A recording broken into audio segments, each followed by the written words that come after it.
В Чеченскую республику шейх Усама Саид Махмуд Аль-Азхари и египетский исполнитель нашидов Мустафа Атиф прилетели накануне вечером по личному приглашению главы региона. Известный и уважаемый в исламском мире богослов планирует пробыть в Чечне несколько дней и провести ряд встреч.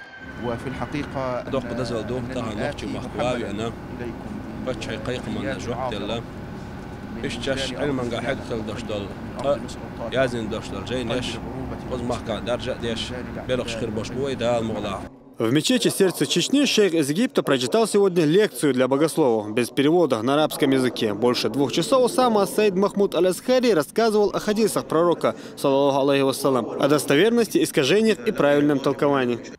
كتاب علما مجلس الشيشي ويتقوش خلدش دولجور علما قاحة قوردو قلبو لرخوش بيربو. Читать лекции в сердце Чечни шейх планирует еще 2 дня. Он также хочет встретиться с чеченскими студентами и богословами. Но главная цель визита Усама Саид Махмуд Аль-Азхари – это презентация научного труда под длинным, но довольно понятным названием. Явная истина в ответ тем, кто играет с религией и прикрывается ею экстремистским течением от братьев-мусульман до ИГИЛ с точки зрения исламских ученых.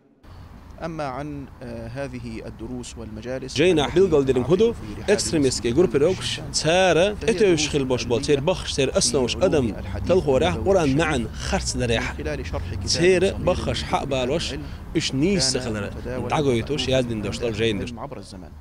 Некоторые ученые-богословы, которые уже ознакомились с книгой, считают ее справочником руководством для мусульман, которые хотят понять разницу между истинным исламом и радикальными течениями. Другие характеризуют этот труд как первый шаг на пути тушения огня экстремизма. وجينا ترجمة لنا اتمتح تاسكي متح عرب متحة إنديسكي متحة بيرودنا درجة دين إجين. В книге дана подробная трактовка таких понятий, как судейство, невежество, усердие и родина с точки зрения ислама и их искажения радикальными течениями. Труд уже переведен на русский язык издательским отделом телерадиокомпании «Путь» и напечатан в размере нескольких тысяч экземпляров. Ознакомиться с книгой верующие смогут в этот вторник, когда и состоится презентация. Магомед Салтумрада, Руслан Яхьяев и Ислам Цамаев. Новости 7.